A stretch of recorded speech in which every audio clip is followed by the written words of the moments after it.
Durante el día de ayer, o más bien la noche de ayer, tuve la oportunidad de ver un, un video en vivo grabado por un pastor a quien considero mi amigo, un consiervo de aquí, de este país en el que me encuentro. Y la verdad es que me llamó mucho la atención el tipo de reflexión que él estuvo compartiendo con todos aquellos que en su momento estuvieron conectados. Y creo que también muchos tuvieron la oportunidad de seguir viendo esa reflexión en la medida en que transcurrió la noche de ayer y durante todo el día de hoy. Espero que muchos continúen viendo este video, porque sin duda alguna la reflexión que él compartía con nosotros el día de ayer fue de gran bendición. Justo cuando terminé de ver la reflexión, mis palabras fueron las siguientes: es imposible retener a la gente a que se expongan a las diversas informaciones, ya sea de carácter religioso o no religioso, ante tantas fuentes con las que contamos el día de hoy. Hoy tenemos diferentes medios, ya no solamente estamos limitados a la televisión, sino que a través de las redes sociales se difunden muchas cosas. Y él ayer hacía un llamado a que debemos tener mucho cuidado con los falsos profetas. En fin, habló de varias cosas que, sin lugar a duda, fueron de gran importancia. Creo que su reflexión fue muy atinada y muy pertinente para la ocasión, y creo que sin duda alguna eso nos llama a todos nosotros a reflexionar con relación a ello. No cabe la menor duda que dentro de la comunidad cristiana evangélica, de manera global, hay diferentes rangos de categoría en cuanto a conocimiento. Hay personas que conocen la palabra de Dios y que están aferrados a la palabra de Dios, y ningún viento de doctrina va a poder arrastrarlos. Pero hay otros que no han echado las raíces suficientes para poder mantenerse firme ante los vientos o corrientes de doctrinas a la que cada uno de ellos expone. Entonces creo que el llamado que él solía hacer el día de ayer fue muy atinado y de gran importancia para los creyentes. Él hablaba acerca de que vivimos tiempos peligrosos, y aunque la intención de su servidor no es volver a recopilar el tema, sino más bien hacer énfasis en la importancia que sostiene esta reflexión, creo que sí debemos tomar en cuenta lo que allí está contenido. Todos ustedes saben que de alguna manera yo no soy muy dado a transmitir en vivo. No me adapto todavía, no porque sea malo, sino porque no me adapto, y a su vez tengo otras ocupaciones que de alguna manera me impiden poder hacer uso de estos dispositivos con la finalidad de transmitir. Deseos no me faltan a veces, porque yo sé que no toda la información está al alcance de los que siguen mi cuenta, y nada como uno poder enseñar o explicar algún tipo de reflexión o frases de la que nosotros solemos colgar en nuestro muro en el transcurso del día. Durante el día de ayer yo tuve la oportunidad de compartir con cada uno de ustedes algunas reflexiones a través de algunas frases, bien cortitas pero bien sustentadas, y dentro de ellas hubo una que todavía hasta el día de hoy ha sido de gran bendición porque ha creado la expectativa y la necesidad en algunos de los que siguen nuestro muro de querer saber cuál es la verdadera intención de lo que nosotros escribimos o de lo que nosotros colgamos en nuestro muro. Durante el día de ayer nosotros hablábamos de que el libro de Juan, en su capítulo 3, versículo 16, es un pasaje que expone a un Dios que ama y que a la vez castiga a los que no creen. La Biblia dice: el que creyere será salvo, mas el que no creyere ya será condenado. Y entonces ahí nosotros hablábamos acerca de que es un pasaje que incluye y excluye a su vez. Dicha frase no ha sido del todo bien digerida, y créame que nosotros no pretendemos bajo ninguna circunstancia usurpar la función que le corresponde al Espíritu Santo. Es el Espíritu Santo quien nos convence a todos de la palabra de Dios. Es quien nos convence a nosotros de pecado. Es el Espíritu Santo quien se encarga de llevarnos a un punto en el que cada uno de nosotros quede completamente persuadido de la verdad.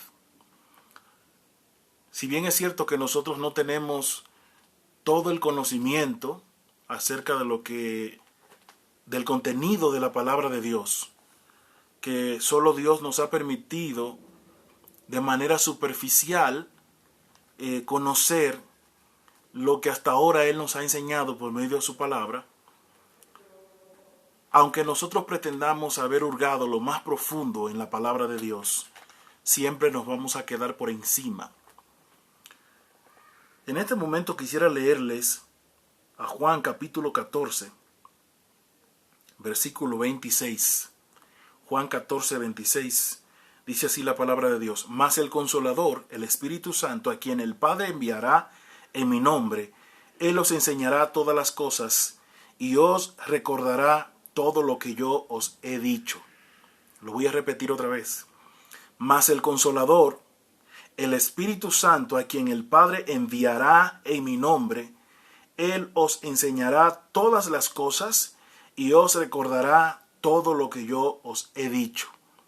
Mire qué tan ineficientes somos nosotros, aun estando posicionados en Cristo, que el Espíritu Santo no solamente nos ha de enseñar la palabra de Dios, sino que también conforme vamos creciendo, Él nos va recordando todo lo que nosotros necesitamos recordar en nuestra calidad de cristianos.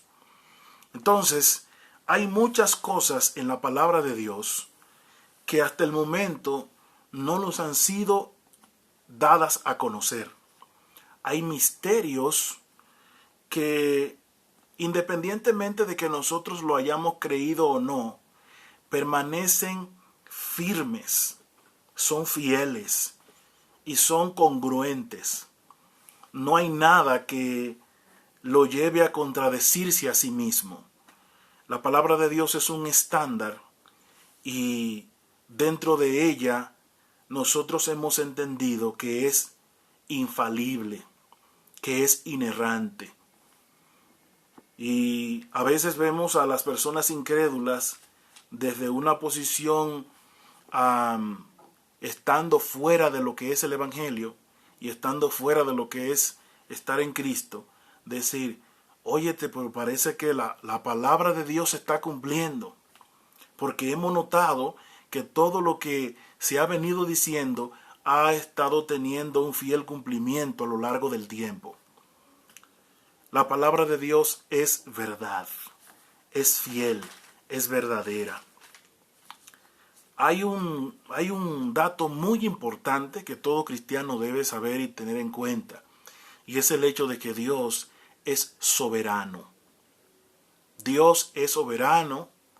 Ayer decíamos que, y durante el día de hoy también hablábamos de ello, que Dios no está obligado a ser condescendiente con el pecador.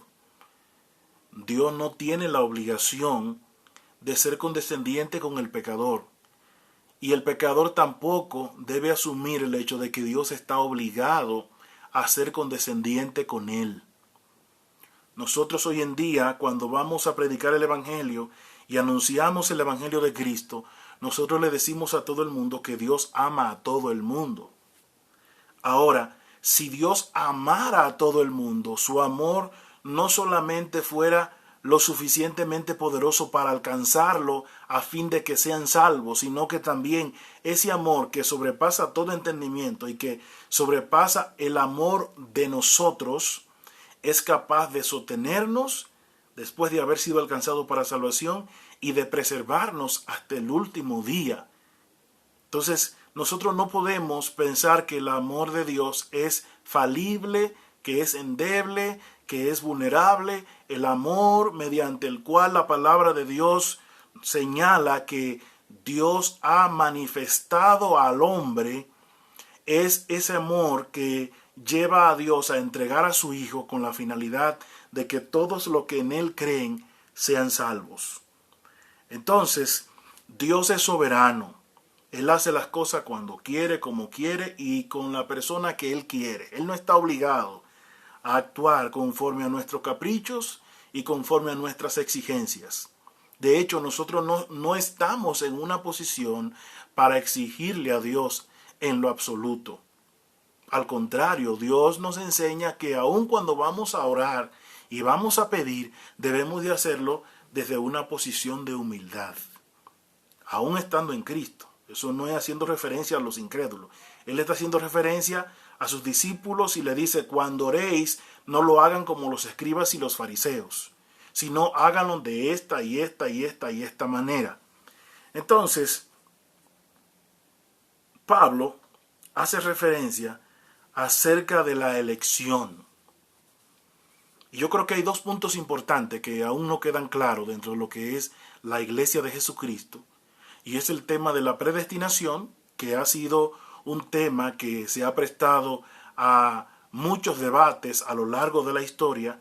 Y aunque dentro de esta mesa que se debate entre si sí o si no, no se ha podido llegar a un acuerdo, aún y no hayamos podido llegar a un acuerdo, la palabra de Dios es fiel, es leal, es perfecta, es infalible y es inerrante. Una cosa es que nosotros no lleguemos a un acuerdo y otra cosa es que la palabra ya lo dé por asentado. Es decir, si la palabra ya lo da por acertado, eso significa que aunque nosotros no lleguemos a un punto en el que nosotros podamos decir, ya dejo de diferir en cuanto a este tema y ya no tengo la posibilidad de presentar un argumento más para desafiar el hecho de si estoy de acuerdo o no estoy de acuerdo, la palabra de Dios es puntual al momento de hacer referencia a la soberanía de Dios y cuando hace referencia a la predestinación. Si existe la predestinación es porque tenemos a un Dios soberano. Y dentro de la soberanía de Dios es cuando nosotros podemos descubrir el hecho de que si Dios es soberano, ¿por qué no pensar en que Dios ha predestinado las cosas desde mucho antes de la fundación del mundo? Todos nosotros sabemos que Dios dice, hablando y haciendo referencia tanto a Israel como al profeta, dice que desde antes de que él naciera, lo escogió y lo hizo profeta a las naciones. Es decir, Dios nos ha escogido a nosotros desde mucho antes de que nosotros naciéramos, lo que implica que nosotros no tenemos esa facultad de escoger a Dios. Dice la palabra de Dios, no me elegisteis vosotros a mí, sino que yo os elegí a vosotros. Entonces, eso es muy importante que nosotros lo tengamos en cuenta. Dice así, verdad digo en Cristo, no miento. Y mi conciencia me da testimonio en el Espíritu Santo, que tengo gran tristeza y continuo dolor en mi corazón. Porque deseara yo mismo ser anatema, separado de Cristo por amor a mis hermanos, los que son mis parientes según la carne, que son israelitas, de los cuales son la adopción, la gloria, el pacto, la promulgación de la ley, el culto y las promesas, de quienes son los patriarcas y de los cuales según la carne vino Cristo, el cual es Dios sobre todas las cosas, bendito por los siglos. Amén. No que la palabra de Dios haya fallado. Escúcheme bien. Porque no todos los que descienden de Israel son israelitas. Ni por ser descendientes de Abraham son todos hijos, sino en Isaac te será llamada descendencia. Esto es, no los que son hijos según la carne son los hijos de Dios, sino los que son hijos según la promesa, que son contados como descendientes. Eso es un punto muy importante. El simple hecho de yo ser israelita no significa que soy hijo de la promesa. A no ser que yo forme parte del pacto que Dios hizo con Abraham, dando cumplimiento a través de su hijo Isaac. Entonces dice, porque la palabra de la promesa es esta: por este tiempo vendré y Sara tendrá un hijo. Y no solo esto, sino también cuando Rebeca concibió de uno de Isaac nuestro padre, pues no había nacido, ni habían hecho aún ni bien ni mal, para que el propósito de Dios conforme a la elección permaneciese, no por las obras, sino por el que llama. Se le dijo, el mayor servirá al menor. El mayor servirá al menor. Entonces, dice el verso 13, como está escrito, a Jacob amé, mas a Esaú aborrecí. Aquí viene la pregunta de Pablo. ¿Qué pues diremos? ¿Que hay injusticia en Dios? Si nosotros conociéramos la naturaleza de Dios, nosotros automáticamente vamos a desmentir cualquier cuestión o cualquier dato que ponga en cuestión la justicia divina. El estrado de los pies de Dios, donde está sentado, es su justicia.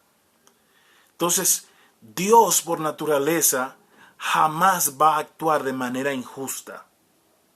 Si Él llegara a actuar de manera injusta, entonces Él no sería Dios. Dice Pablo, en ninguna manera. Pues a Moisés dice, tendré misericordia del que yo tenga misericordia, y me compadeceré del que yo me compadezca. Así lo determina Dios. Y eso no puede ser cuestionado por nosotros en nuestra posición, ni tampoco podemos invalidar esta posición de Dios. Así que no depende del que quiere ni del que corre, sino de quien Dios tiene misericordia. Porque la Escritura dice a Faraón, para esto mismo te he levantado, para mostrar en ti mi poder y para que mi nombre sea anunciado por toda la tierra. De manera que de quien quiere tiene misericordia, al que quiere endurecer, endurece. Pero no me dirás, ¿por qué pues inculpa? ¿Por qué quién ha resistido su voluntad?